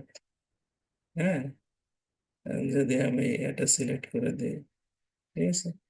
মানে এরকম একটা যদি দেশ যেখানে টাকার আমাদের থেকে অনেক কম মান, এরকম একটা দেশ যদি আমি হচ্ছে মানে ইয়ে করে দিই, তাহলে ঘটনাটা কি দাঁড়াবে বুঝতে পারছেন? তখন কিন্তু আপনার হচ্ছে ওই টাকাটাই 90,000 টাকাটা আপনাকে দেখাবে প্রায় ধরেন 9 লাখ, 9.5 লাখ টাকা দেখাবে। তখন ওইটা একটা স্ক্রিনশট দিবে। ওইটা কিন্তু ডলারই আছে, আপনার ডলার কিন্তু ওই একই সাইন, বিভিন্ন দেশের হলো সাইন কিন্তু একই ডলারের, হ্যাঁ। জ্যামাইকান ডলার যে সাইন, আপনার American dollar same sign, but টাকার মান আলাদা। তখন আপনার এখানে এই মানে প্যাঁচটা লাগবে, বুঝতে পারছেন? যে ভুলেও এগুলা কাজে যাবেন না, এগুলা খুব বাজে কাজ কিন্তু, হ্যাঁ। হ্যাঁ, আব্দুর রহমান কিছু বলতে? হ্যাঁ স্যার, ভালো আছেন? হ্যাঁ, আছি ভালো। স্যার আমি ওই যে আরো 4 বছর আগে ইউটিউবিং শুরু করছিলাম আর কি, শখের বসে আর কি। আমার আচ্ছা। চ্যানেল আছে দুইটা, একটা প্রায় 30,000-এর মতো আছে, একটা 10,000 আছে। আমি কাজ করি না রেগুলারলি। হ্যাঁ, আমার ভিডিও এক সময় ভাইরাল হয়েছিল, প্রায় মিলিয়ন, 2 মিলিয়ন, 1.5 মিলিয়ন করে ভিউ হয়েছিল এক একটা ভিডিওতে। হ্যাঁ, এই পরে এখন কাজ খুব কম করে, মাঝে মধ্যে ভিডিও ছাড়ি। তাও মোটামুটি ভালোই ভিউ হয় আর কি। মানে আগের যে ভিডিও গুলো আছে ওইগুলো থেকে আর্ন আসে আর কি। এ মাসে আমার প্রায় $110 মতো পাঠাইছে। হ্যাঁ। না, এগুলো মিলিয়ন ভিউ হলে ঠিক আছে। মিলিয়ন ভিউর আমার যেমন দেখেন ভিউর ব্যাপারটা কি, যে 1 মিলিয়নে আপনার যদি ভিউ হয় কোনো ভিডিও, আপনি 1,000 টাকা পাবেন, ঠিক আছে। এটা হচ্ছে একটা স্ট্যান্ডার্ড রেট আছে বাংলাদেশে জন্য। না সরি, 1 মিলিয়ন না, ভুল হলো। 1 লক্ষ। 1 লক্ষ ভিউ হ্যাঁ, আপনি 1,000 টাকা পাবেন। তো 1 লক্ষ ভিউ তো আর একটা দুইটা না, তাই হ্যাঁ, না? হ্যাঁ, যে কোনো ভিডিও থেকে 1 লক্ষ সহজে ভিউ হয়। আপনার ধরেন আপনি যে কন্টেন্ট নিয়ে কাজ করতেছেন সেই কন্টেন্ট মানে এত বিশাল ব্যাপার আছে না কিছু, হ্যাঁ। হ্যাঁ, তার সব কন্টেন্ট তার রিস্ক পায় না। আমরা যেগুলো হ্যাঁ। স্ট্যান্ডার্ড কন্টেন্ট নিয়ে কাজ করি, এগুলো কি সব মানুষের জন্যও না। আমাদের ফলোয়ার যতই থাক, আমাদের সবার জন্য কি এগুলো এগুলো শিক্ষিত মানুষের না জন্য। না, সবাই দেখেও না এগুলা। এগুলো দেখার দরকারও পড়ে না। তো এরকম ধরেন আপনি যদি এমন কিছু চ্যানেল ধরেন আছে যেগুলোতে কাজ করতে চান, ওইগুলো অনেক সময় অনেক ধরনের আছে। তো ওইগুলো করলে দেশে কিছু বিষয় আছে যেখানে মিলিয়নের ব্যাপারে তো আছেই, তো সেটা তো বোঝা যাচ্ছে। যেমন এটা তো আপনাকে আমি এখানেও দেখালাম, যে এই যে আমার ধরেন এই কন্টেন্টটার এতে আসি, এই কন্টেন্টটা আমার ধরেন ভিউ হয়েছে কত, 3,81,000। এটা থেকে আমাকে টাকা দিছে 6,300, হ্যাঁ। তিন আচ্ছা লক্ষ আচ্ছা, তো কম দিচ্ছে আপনারে। হ্যাঁ, আমার তো গড়ে হিসাব করছে স্যার, 3,500 4,000 ভিউতে $1, $1 $1.5 করে দেয় আর কি গড়ে। মানে $1.5 গড়ে দেয় 4,000 ভিউতে। মানে আমারটা হিসাব করছিলাম এরকম আর কি। 4,000-এ ধরেন, আমার তা না, আমার 10,000-এর মানে ভিউ না হলে ওই আপনার এই যে পিপিএমটা, এটা তো ওরাই ঠিক করে, এটা তো আমাদের কিছু করার নেই। বুঝতে পারছেন হ্যাঁ, বিষয়টা? তো এখানে আমার এই যে 3,81,000, 3,81,000 মানে কম না, এটা আপনার 6,000 টাকা দিচ্ছে, মানে এভারেজে ওরকমই আপনার, যেটার ভিডিও ভিউ ভালো হয় এই। তো এখন কথা হচ্ছে যে এইগুলো আপনার ঠিক আছে, যদি এরকম ভিউ হয়, একটা ভিডিও দিলাম 4 লক্ষ ভিউ হয়ে গেল, সাথে সাথে 6,000 টাকা পেয়ে গেলাম। মাসে ধরেন 5টা হুম, ভিডিও দিলাম, 5 6 30,000 টাকা ইনকাম হয়ে গেল, এটা তো হতেই পারে, ঠিক আছে। হুম। বাট আপনার এটা তো এত সহজ কাজ না সবার জন্য, সব কি তাই হয়? এটাকে যদি প্রফেশন হিসেবে কেউ নিয়ে ফেলে যে না আমি এটা করে ইয়ে করে ফেলবো, এটা খুবই সহজ কাজ না, যে একটা ভিডিও আপনার 1 লক্ষ ভিউ হওয়া। এটা আমার মনে হয় যে খুবই সহজ কাজ না, এটা আমার ব্যক্তিগত মনে হয়েছে, বুঝতে পারছেন? এখন ভালো কি অনেক সময় লাগে স্যার, অনেক ধৈর্যের ব্যাপারে জায়গায়। মানে এটা কেউ করতে আসলে ধরে ধৈর্য লাগবে, প্রচুর ধৈর্য দরকার। হ্যাঁ, ধৈর্যের দরকার, অনেক বিষয় আছে। এবং আপনার যেমন আমরা ধরেন যে স্ট্যান্ডার্ডে কাজ করি, আমি অন্য স্ট্যান্ডার্ডে তো কাজ করতেও পারবো না। পারা যাবে কি, ধরেন আপনার হুম, অনেক কিছু চ্যানেলে এসে নাচ গান করে, কিছু আছে আপনার, অনেক ক্যাটাগরি আছে, তো এগুলো তো হ্যাঁ, ওদের ভালো ইনকাম, ওদের সবচেয়ে ইনকাম বেশি যারা এই লাইনে আছে। জন্য তার এগুলো সম্ভব না, তাই না? এখন আপনি ধরেন একটা স্ট্যান্ডার্ড জায়গা থেকে আসছেন, আপনি কি সবকিছু এগুলো করতে পারবেন? এটা পারবেন না। তো এগুলো ভেবে চিন্তে এগুলো কাজে নামতে হবে, বুঝতে পারছেন? এই সাবধানে এগুলোতে যাবেন, মানে কোনো সময় যাতে নিজে হ্যাসেল না পান, আর ক্যারিয়ার নষ্ট করে এগুলো করবেন না। আপনার যদি মাসিক, দৈনিক যদি 1 লাখ টাকা ইনকাম হয়, তাও আমি বলবো যে না, আপনি একটা ক্যারিয়ার করেন ছোটখাটো যাই হোক, তা দোকান কেন না চালানো, অসুবিধা নেই, বাট ক্যারিয়ার করে আপনি এগুলাতে যাবেন, এগুলো এক্সট্রা হিসাবে, বাট কখনোই মানে এগুলোকে প্রায়োরিটি দেওয়া যাবে না ওইভাবে, হ্যাঁ। যাই হোক, আমরা এটাতে চলে আসি। আজকে আমরা বাক্য পড়বো, আমার এখানে একটা স্পেলিং মিস্টেক আছে। যাই হোক, বাক্য থেকে কয় ধরনের প্রশ্ন হয় আপনাদের পরীক্ষায়? বাক্য থেকে প্রশ্ন হয় হচ্ছে আপনার 2 ধরনের। একটা হচ্ছে যে বাক্যের কিছু সাধারণ জ্ঞান টাইপের প্রশ্ন হয় এক কথায়, আর প্রশ্ন হয় বাক্যের রূপান্তর নিয়ে। হুম। তো যাই হোক, একটা বাক্যের গুণ থাকবে 3টা: আকাঙ্ক্ষা, আসক্তি আর যোগ্যতা। আকাঙ্ক্ষাটা হচ্ছে যে একটা বাক্য শেষ করতে হবে, এটার নামই হচ্ছে আকাঙ্ক্ষা। আর আসক্তিটা হচ্ছে বাক্যের ভিতরে যে শব্দগুলো থাকে সেগুলো ঠিক মতো বসাতে হবে। যেমন স্কুলে আমি খেয়ে ভাত যাব, এটা না বলে আপনাকে লিখতে হবে আমি ভাত খেয়ে স্কুলে যাব। আর যোগ্যতাটা হচ্ছে এমন একটা বিষয় যে আপনি যখন কোনো কিছু মানে শব্দ ব্যবহার করবেন, সেইগুলো ধরেন আহ হচ্ছে উম, আপনাকে কি করতে হবে, ওই স্ট্যান্ডার্ড শব্দের মিলকরণটা করতে হবে, এটার নামই হচ্ছে যোগ্যতা। হ্যাঁ, ঠিক আছে। এখন ধরেন আমাদের হচ্ছে আহ, একটা কথা বাংলা ধরেন প্রচলিত আছে এরকম, যে হচ্ছে মুখে মাটি দেওয়া, তাই না? দেখুন যেখানে গ্রামে যখন মারা রেগে যায় বা কেউ, তখন এই কথাটা বলে মুখে মাটি দিবে। মুখে মাটি দেওয়া মানে কি, এতটাই বিরক্ত হয়েছে যে আসলে এই বিষয়টা নিয়ে সে আর কোনো প্রসিড করতে চাচ্ছে না। তো এখন আপনি যদি মুখে মাটির বদলে যদি মুখে বালি দেওয়ার কথা বলেন, তাহলে এটা কিন্তু ম্যাচ করবে না। হ্যাঁ, অর্থাৎ আপনি যেটা বলতে চাচ্ছেন সেটার সাথে একটা অ্যাটাচমেন্ট আছে, মিল আছে, ঠিক আছে? হ্যাঁ, এখন এই মিলটা যখন আপনার থাকবে না, তখন আপনার বাক্য যোগ্যতা হারাবে। হুম। তো এই 3টা হচ্ছে আমাদের হচ্ছে গুণ। হ্যাঁ, যেমন আমাদের হচ্ছে ধরেন গ্রাম অঞ্চলে আমরা কিছু কিছু ইয়ে ব্যবহার করি, উম, যে ধরেন বাগধারা ব্যবহার করি। হ্যাঁ, যে অতি লোভে তাঁতি নষ্ট, নাকি? এখন তাঁতির জায়গায় যদি আপনার দোকান নষ্ট বলেন, তাহলে তো হবে না। অর্থাৎ যোগ্যতাকে ঠিক রাখতে হবে, বাগধারার কথা না, সব ক্ষেত্রেই তাই। তো এই যে এখানে কয়েকটা ছোট ছোট প্রশ্ন লেখা আছে যে বাক্যের মূল মানে ভাষার মূল উপকরণ হচ্ছে বাক্য, ভাষার ক্ষুদ্রতম একক হচ্ছে ধ্বনি, শব্দের মূল উপাদান হচ্ছে ধ্বনি। এগুলো বুঝতে হবে, একবার বুঝলে এগুলো হয়ে যাবে। কিরকম ব্যাপারটা, এগুলো মুখস্থ করার কিছু নাই। প্রথম কথা হচ্ছে, ধরেন আমি একটা বাক্য লিখলাম, যেমন এটা একটা বাক্য। হুম। এই বাক্যটার উপকরণ, উপকরণ আহ উপকরণ জিনিসটা কি? উপকরণ জিনিসটা যেমন রান্নার উপকরণ, তেল, মশলা, হুম, সবজি, এগুলো। তাহলে একটা বাক্যের ভিতরে যেগুলো গোটা গোটা থাকে সেগুলো হচ্ছে তার উপকরণ। যেমন এইটা একটা, এটা একটা, এটা একটা, ঠিক আছে? ভাষার মূল উপকরণ তাহলে হচ্ছে বাক্য, মানে একটা ভাষা তৈরি হচ্ছে অনেকগুলো বাক্য দিয়ে দিয়ে। আচ্ছা, আর যদি আপনাকে বলা হয় যে বাক্যের মূল উপকরণ, তাহলে কি হবে? তাহলে শব্দ, নাকি? আবার যদি আমরা বলি যে শব্দের মূল উপাদান, শব্দ যখন ভাঙবো তখন তার উপকরণ থাকে না, তখন উপাদান হয়ে যায়, ছোট হয়ে যায়, তখন হবে কি? ধ্বনি। এখন যদি বলে বাক্যের সবচেয়ে ছোট একক, ক্ষুদ্রতম, তাহলে ধ্বনিতেই চলে যাবে, কারণ ভাঙতে ভাঙতে ছোট হবে। হ্যাঁ। আর যদি বলে হচ্ছে উম, আপনার শব্দের মূল একদম ক্ষুদ্রতম, তাও ধ্বনি হবে। বুঝতে পারছেন বিষয়টা কি? এরকম। এখন যদি বলে বাক্যের ক্ষুদ্রতম একক কোনটা, বাক্য তৈরি হয় শব্দ দিয়ে, আর শব্দ তৈরি হয় ধ্বনি দিয়ে। হ্যাঁ, এখন যদি বলে একদমই মানে আমরা ছোট কোনটা, তখন আমরা ধ্বনিতে যাব। হ্যাঁ, যেমন উপাদান, উপাদান মানে কি একদম ছোটটা, তাহলে হচ্ছে আমরা বাক্যের ছোট হচ্ছে শব্দ, শব্দের ছোট হচ্ছে ধ্বনি। বুঝতে পারছেন? ভাষার ছোট হচ্ছে বাক্য। এইগুলো মিলালে হয়ে যাবে, এখানে অনেক কিছু না। স্ট্রাকচারালি বাক্য 3 প্রকার: একটা সরল, একটা জটিল, আর একটা হচ্ছে যৌগিক। এই যে 3টা, এইগুলো এইগুলো আপনার পরিবর্তন করার পরীক্ষাতে আসে। তো এগুলো হচ্ছে পরিবর্তন করার বিষয়টা কিরকম, এগুলো অনেক নিয়ম আছে, নিয়ম পড়ার দরকার নেই। নিয়ম পড়লে আপনার এটা মনে থাকবে না, নিয়মটা মনে থাকবে না, পড়াটা হয়তো মনে থাকবে, তো নিয়ম পড়বেন না এগুলো। তো এটা কি করবেন, এটা করবেন হচ্ছে যে সত্য বললে মুক্তি পাবে, এইটার আপনার অর্থ ঠিক রেখে পরিবর্তন করতে হবে। যেমন যদি সত্য বলো তাহলে মুক্তি পাবে, প্রথমে আপনি নিজে একটা পরিবর্তন করবেন। তো জটিল বাক্য পরিবর্তন কিভাবে করে, করাটা হচ্ছে জটিল বাক্য মানে দুইটা বাক্য থাকবে, দুইটা বাক্য থাকবে এবং আগের বাক্যের অর্থ মিল থাকবে, দুইটা বাক্যে কমা দিয়ে যুক্ত হবে। ঠিক আছে, তাহলে আপনি দুইটা বাক্য বানাবেন, বানানোর পরে আগের বাক্যের সাথে যদি মিল থাকে তাহলে এটা লিখে ফেলবেন, কোনো সমস্যা নেই।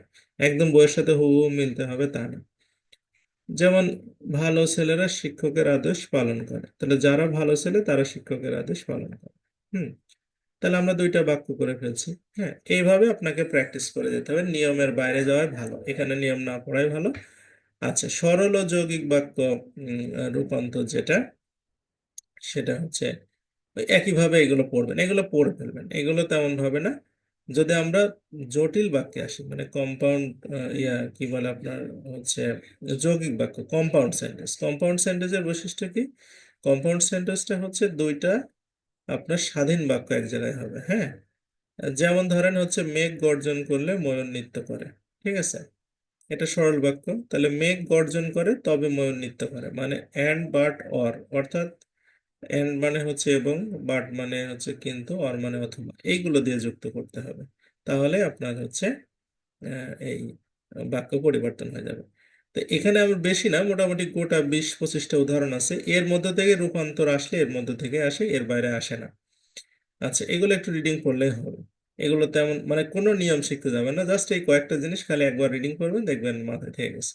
বিবৃতিমূলক বাক্যকে নেতিবাচক বাক্যে রূপান্তর, বিবৃতিমূলক বাক্য বলতে আমরা বুঝি কোনটাকে, অ্যাসার্টিভ সেন্টেন্স কে নেগেটিভ সেন্টেন্স করতে হবে। তো সেই ক্ষেত্রে আপনার অর্থ কিন্তু ঠিক থাকতে হবে। হ্যাঁ, অর্থ যদি আপনার ভুল হয় তাহলে কিন্তু হবে না।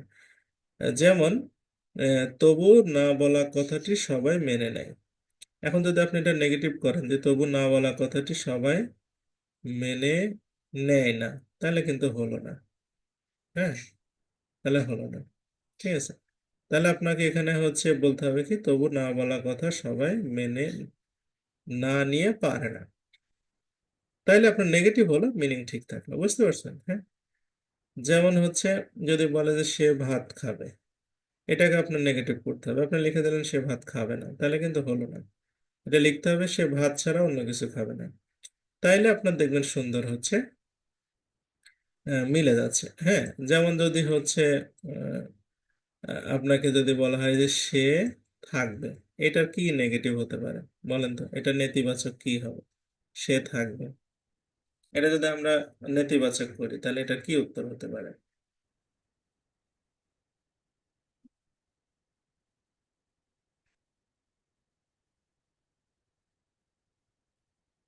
সে থাকবে, এটার হচ্ছে আপনার, যদি আমরা না বোধক করি, নেতিবাচক করি, তাহলে কি হবে এটা, সে যাবে না, রাইট।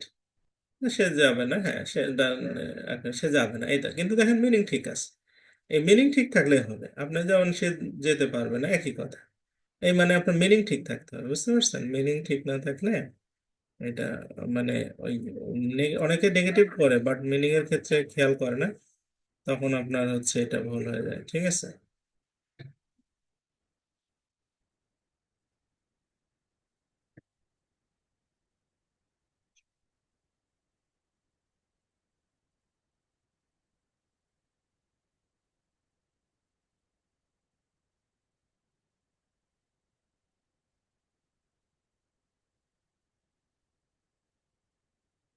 আচ্ছা, এরপরে আমরা আসি হচ্ছে নতুন বইয়ে কিছু দিয়েছে, কিছু উদাহরণ অ্যাড করেছে, নতুন ব্যাকরণ বই যেটা, 9-10-এর ব্যাকরণ বই, একই জিনিস নতুন কিছু অ্যাড করেছে। হ্যাঁ, সেগুলো আমি এখানে উদাহরণস্বরূপ দিয়ে দিচ্ছি, এগুলো জাস্ট রিডিং করবেন, নিয়ম পড়ার দরকার নেই, নিয়ম পড়বেন না এগুলো। হ্যাঁ, আমরা দক্ষিণ এশিয়ার ভূ রাজনীতি নিয়ে সামান্য কয়েকটা কথা বলবো। প্রথম কথা হচ্ছে কাশ্মীর, কাশ্মীর খুবই আলোচিত বিষয়, এটা নিয়ে প্রত্যেক পরীক্ষাতেই প্রশ্ন থাকবে এখন, কারণ এখন যুদ্ধ বাধার কাছাকাছি প্রায় ভারত পাকিস্তান নিয়ে।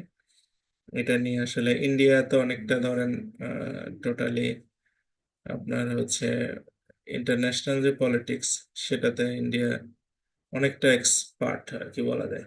এতে যে কারণে আপনার দেখেন এমন একটা মুহূর্তে আপনার এই কাশ্মীরটাকে তারা যুদ্ধর কাছাকাছি নিয়ে যেতে চাচ্ছে, বা বেলুচিস্তানটাকে স্বাধীন করতে চাচ্ছে।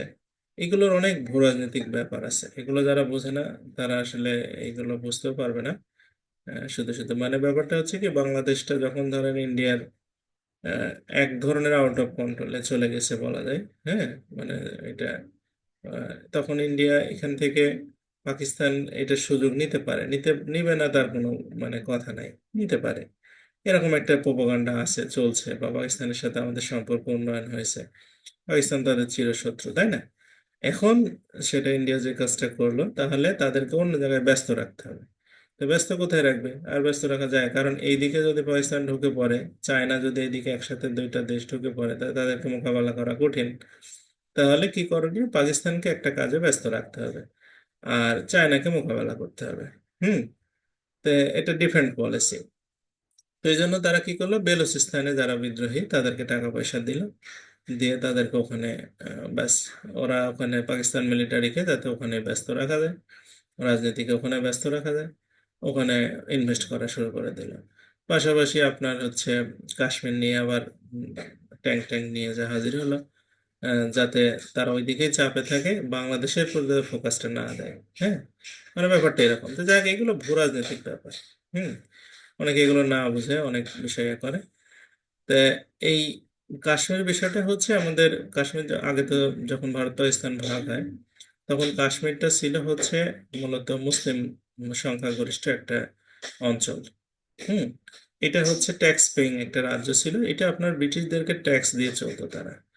হ্যাঁ, এটা কিন্তু তারা ব্রিটিশদের শাসনে চলতো তা না। ওখানে রাজা যে ছিল, হরি সিং, এই ভদ্রলোক হচ্ছে, তার বাবা মানে ওই রাজ্যটা ক্রয় করেছিল ব্রিটিশদের কাছ থেকে, এবং ট্যাক্স দিত, দিয়ে রাজ্যটা তার বংশ পরিক্রমে তারা রাজা হিসেবে সেখানে আছে হরি সিং।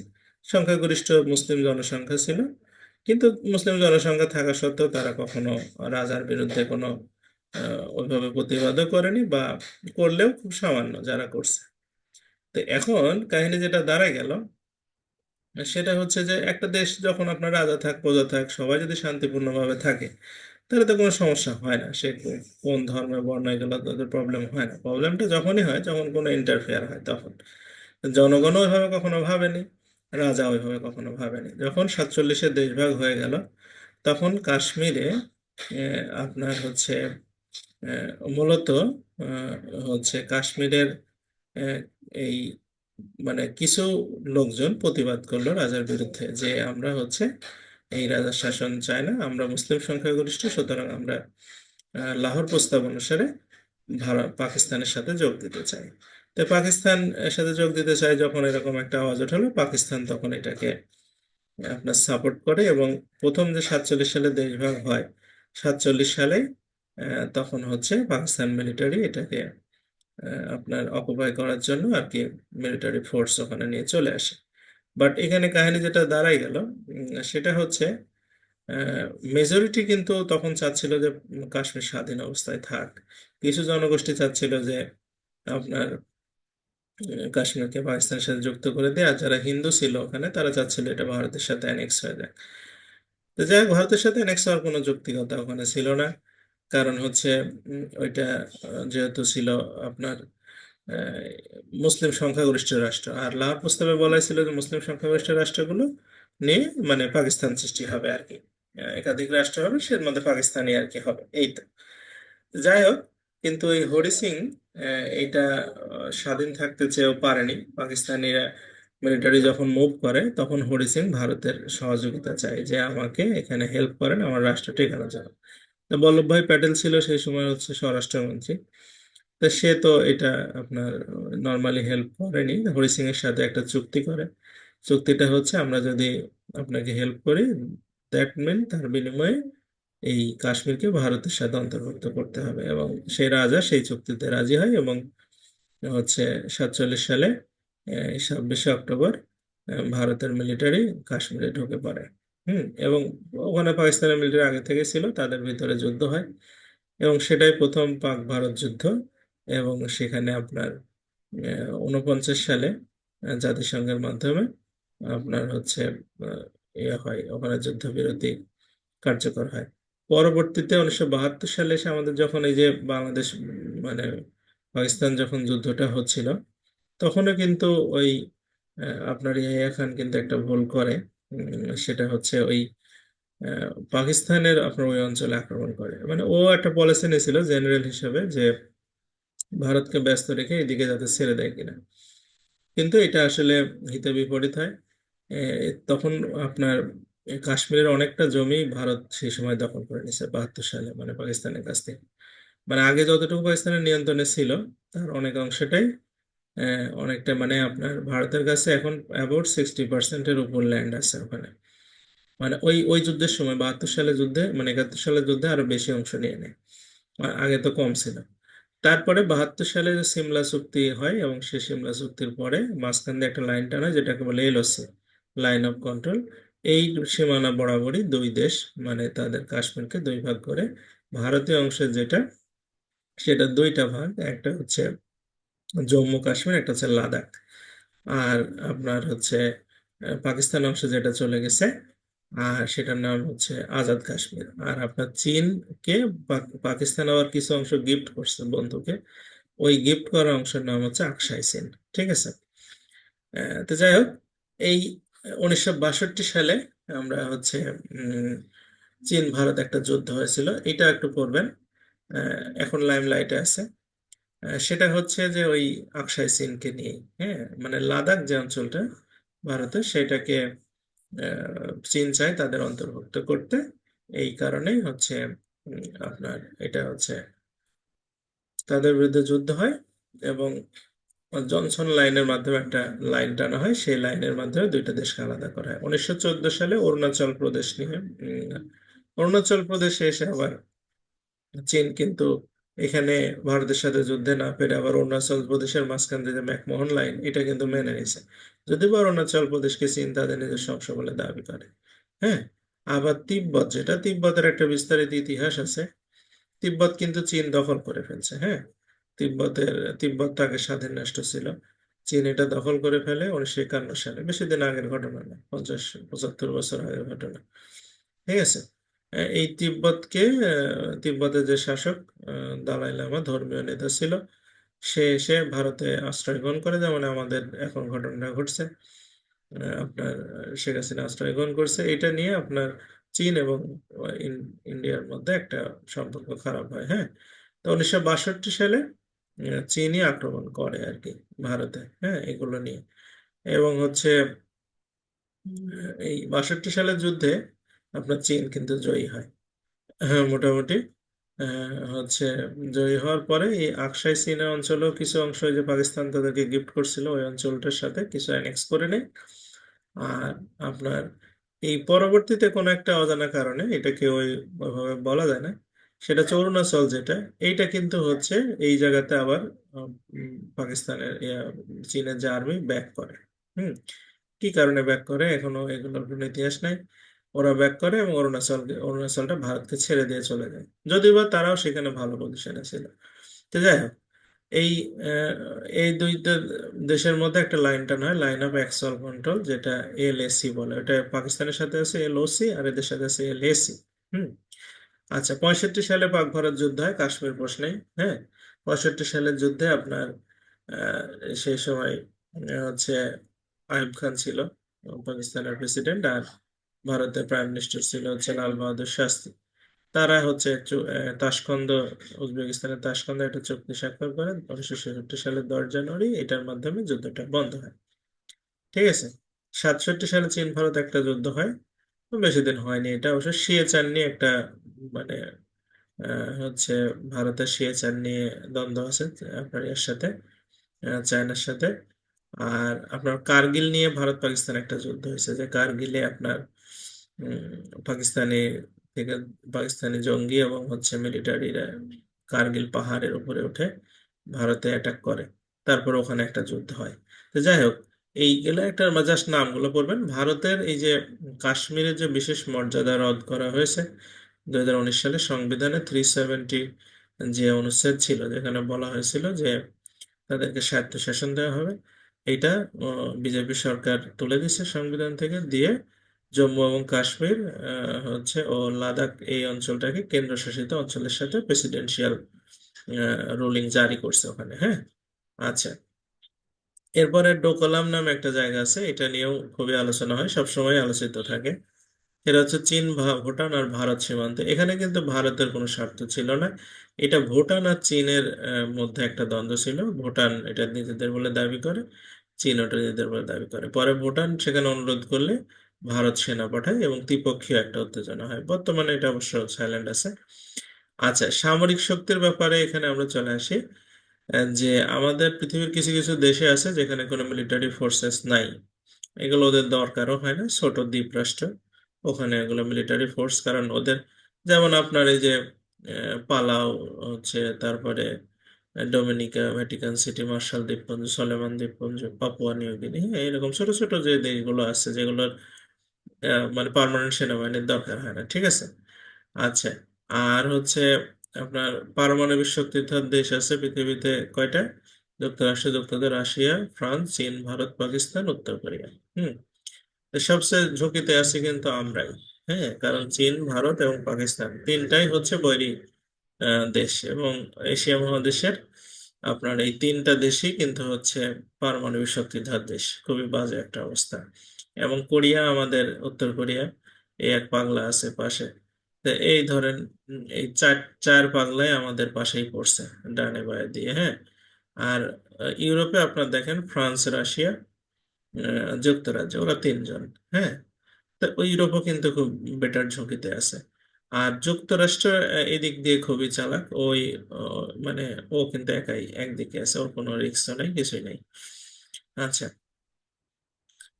তারপরে আপনার হচ্ছে এই যে আমাদের বিভিন্ন দেশের মিসাইল গুলো, এগুলো খুব একটা আসে না, তবে এই যে প্যাট্রিয়ট যে যুক্তরাষ্ট্রে এটা আসে। প্যাট্রিয়ট মিসাইলটা কোন দেশের? এটা হচ্ছে যুক্তরাষ্ট্রের। আর হচ্ছে বিভিন্ন দেশের যুদ্ধ বিমানের মধ্যে আপনার রাশিয়ার MiG-21, এটা খুবই ইম্পর্টেন্ট, আসে, এটা আসে। হুম, আর সামরিক খেতাবের মধ্যে আপনার হচ্ছে যুক্তরাষ্ট্রের মেডেল অফ অনার, এটা একটু দেখবেন। গোয়েন্দা সংস্থা, গোয়েন্দা সংস্থার মধ্যে হচ্ছে পৃথিবীর সবচেয়ে চৌখস গোয়েন্দা সংস্থা বলা হয় হচ্ছে আপনার ইসরায়েলের মোসাদ, সাভাক, আমান, তিনটা গোয়েন্দা সংস্থা আছে। যুক্তরাষ্ট্রের সিআইএ, ডিআইএ, এফবিআই। হ্যাঁ, আর যুক্তরাজ্যে MI6 আছে, আর SIS আছে, সিক্রেট ইন্টেলিজেন্স সার্ভিস। জাপানের আছে নাইচো, ভারতের research and analysis wing, CBI. পাকিস্তানের আছে ISI, ইন্টার সার্ভিসেস ইন্টেলিজেন্স। আর হচ্ছে আপনার রাশিয়ার আছে KGB।